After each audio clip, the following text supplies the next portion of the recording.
definitions just for a moment longer, and we're just going to look at the actual differences between transactional selling and consultative selling. And I hope this impresses upon you the need for you, especially in a business-to-business environment, to be a consultative salesperson rather than a transactional salesperson. So there's two things to this really. There's the benefits for you as the salesperson, why it's better for you to put yourself in the place where you're being a consultative salesperson with the professional skill set that requires, and why you don't want to be a transactional salesperson and the reasons for that. So, but one thing to say is both transactional and consultative selling both have their places. They do both have their places. However, as a professional salesperson, as somebody doing the job, you definitely want to be the consultative salesperson rather than the transactional type salesperson. So I've taken this for some of the spin selling materials that you can get online, and they just basically list. He talks about the different types of selling.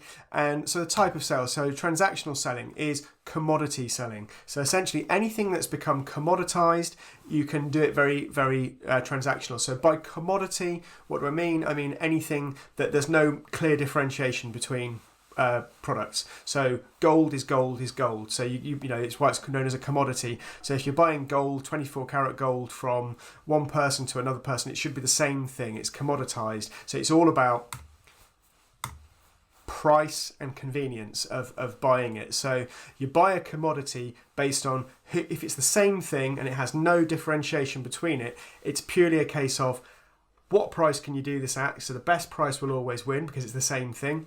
And how convenient is it to buy? So how quickly can you buy that? Have you got it in stock?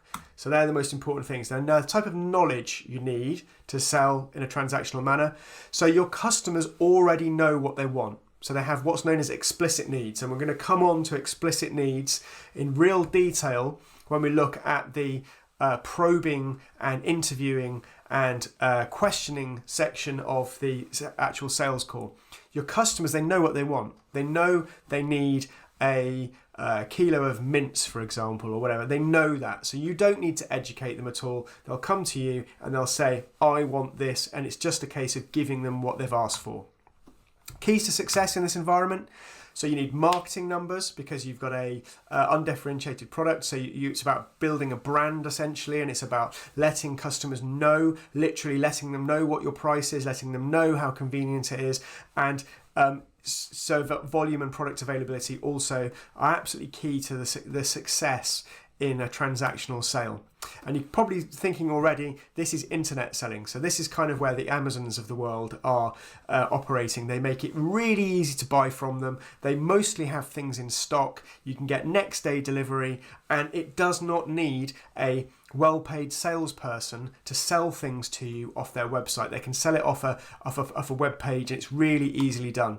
Sales cycles. So by sales cycle, I mean how long it takes from initially identifying an opportunity to actually closing. So for knowing that someone wants to buy something to them transacting and giving you the money for it, it's very short. So someone comes onto your website, they know exactly what they want, they click on it, boom, you have the sale. Very short sales cycle. Sale size, they tend to be small. So these types of sale, not always, you know, people will buy high priced products in this kind of manner, but generally they do tend to be small. They do tend to be more of them.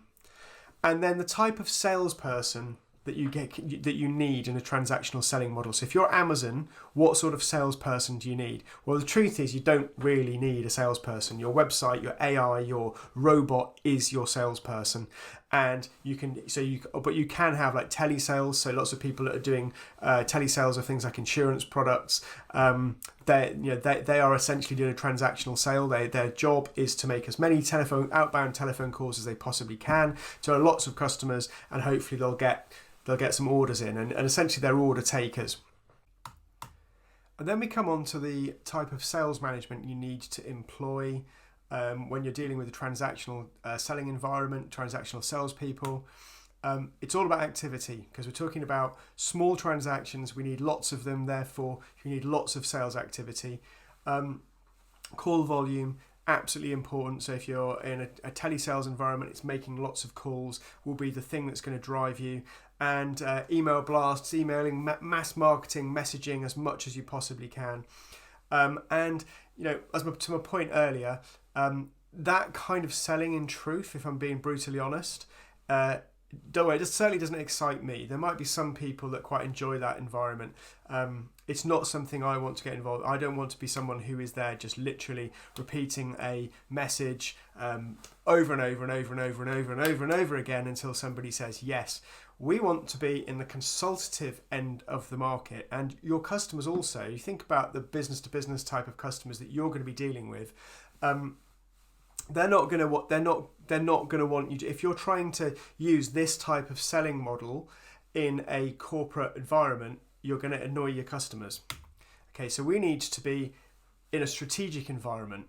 Okay, so type of, say, strategic, consultative, it's basically where we're going to have often more than one buyer involved. And when we do the strategic selling 180-degree course, we'll talk about different types of buyers, complex sale where you've got lots of different people with lots of conflicting different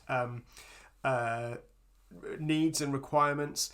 And the absolute most important thing in this environment is to sell on value. So people are going to be selecting products in the consultative selling environment, especially in the business to business environment. They're going to be looking at the value of something, and rather than just the price of something, they're going to be looking at what this actually does. What problem does this solve, and how much value are you going to attach to how valuable is it to solve that problem? How valuable is it to give you that thing that's going to help you create something new? And in this environment, it's very much down to the salesperson's skill that is the number one thing. In a competitive environment where you have more than one company selling into that environment, it's the salesperson and their ability to convey that value and to have the right strategy that are the most important things. And the knowledge, what kind of knowledge do you need? So the customers need to be guided by a professional in this environment, because they don't necessarily have explicit needs. They don't necessarily know what they want. You might be selling, it doesn't matter what your environment is, whether it's telecommunications, whether it's medical, whether it's pharmaceutical, whether it's, it could be anything, but in a corporate environment, your customer group very often don't fully know what they need. And your job as a consultative sales professional is to educate them into what they need. And by educating them, you need to hear what their implied needs are. So using your skill, you're going to find out what it is they're trying to do. And we're going to come on to that in one of the sections into how we build that. And then how do we develop those into actual solutions for them? So, I mean, it's a bit of a cliche, and some people don't like it when it talk about, we deal in solutions. But the point of this is you as the consultative salesperson, you're finding out what the problems are, what the pain points are, or whether someone's trying to grow, and you are then using your knowledge of your market to build a solution for that. So the keys to success, I mean, you need to have high margins in this kind of environment. So in the transactional sales, you need lots of small sales or lots of medium price sales. In a consultative selling environment where you're paying a highly paid consultative salesperson, you need high margins to be able to afford that. So you need to be selling high ticket items. You need to be selling high profit items to be doing this, which is why we have salespeople in the medical device market, in the pharmaceutical market, financial services markets. They're all perfect for this consultative selling model. And then you need to develop, as the consultative sales professional, you need to develop a deep understanding of your customer's environment. Ideally, you need to really understand their world, and again, we're going to come on to that later. And the sales cycle is quite long. So this is one of the big differences. Is in some of these high margin areas and some of these strategic type sales, it can be like a year, maybe 2, maybe 3, probably at the most. Of a period where you're from first identifying that opportunity to actually landing that sale. So it is actually high, it's risky, and you need to have a company and you need to be in a situation whereby you have enough money coming in, you have a big enough pipeline, shall we say, to be able to last the distance, so that you're able to cope with that extra longer sales cycle. And again, because the sales sizes are large, but they're larger, but there's fewer of them. So essentially, you have to. It's more risky. It's higher gains, but there's more risk involved in this kind of method. And then it's the type of salesperson. The type of salesperson. This comes on to what this sales course is about.